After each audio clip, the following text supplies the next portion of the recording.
வணக்கம். Science research சேனலுக்கு உங்களை அன்புடன் வரவேற்கிறேன். நம்ம எல்லாரோட வாழ்க்கையிலையுமே நவீன கால தொழில்நுட்ப முறைகள் பல மாற்றத்தை கொண்டு வந்திருக்கு. செல்ஃபோன்ஸ், கம்ப்யூட்டர்ஸ் எல்லாருமே இந்த உலகத்தை ஒரு சின்ன வட்டத்துக்குள்ளே கொண்டு வந்திருக்குன்னே சொல்லலாம். அப்படிப்பட்ட தொழில்நுட்ப முறைகளால் நமக்கு சில ஆபத்துகளும் இருக்க தான் செய்யுது. அதை பற்றி தான் இன்றைக்கி நம்மளோட சேனலில் பார்க்க போகிறோம்.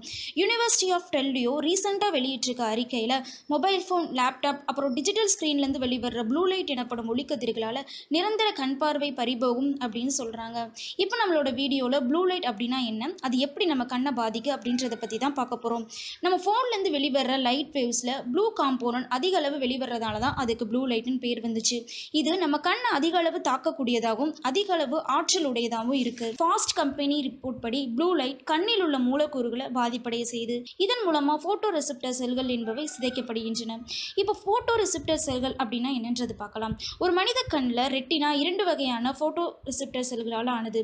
ஒன்று பார்த்தீங்கன்னா ராட்ஸ், அதாவது குச்சி செல்கள், கோன்ஸ் கூம்பு செல்கள் அப்படின்னு சொல்லப்படுது. இது ரெண்டுலையும் ராட்ஸ் அவைகளின் பணி முக்கியத்துவம் வாய்ந்தது. ரொடாப்சின் எனப்படும் புரோட்டோன் இந்த ராட்ஸ்களில் இருக்கிறது மூலமா அது ஒளி அறிய பயன்படுகின்றன. நம் கண்ணில் 6 முதல் 7 மில்லியன் கூம்பு செல்களும் இருக்கின்றன.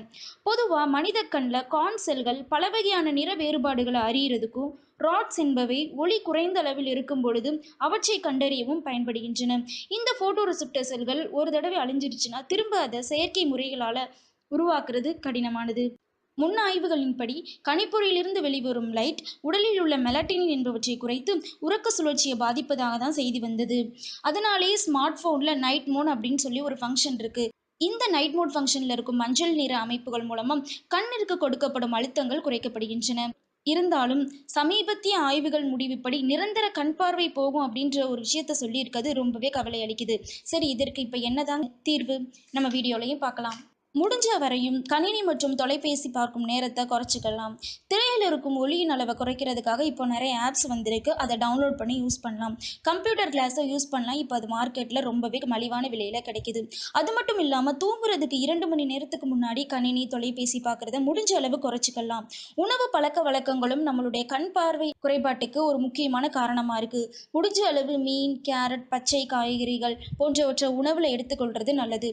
அது மட்டும் இல்லாமல் உடற்பயிற்சி, யோகா, திறந்த வெளியில் நடைபயிற்சி செய்தல் போன்றவையும் நம் கண்ணோட ஆயுட்காலத்தை அதிகரிக்குது. இது போன்ற அறிவியல் சம்பந்தமான கேள்விகள் உங்களுக்கு எதுவும் இருந்ததுன்னா கீழே கமெண்ட் பாக்ஸில் சொல்லுங்கள். மேலும் அறிவியல் சம்பந்தமான பல முக்கிய தகவல்களை தெரிஞ்சுக்கணும் அப்படின்னா சயின்ஸ் ரிசர்ச் சேனலை சப்ஸ்கிரைப் பண்ணுங்கள். நன்றி, வணக்கம்.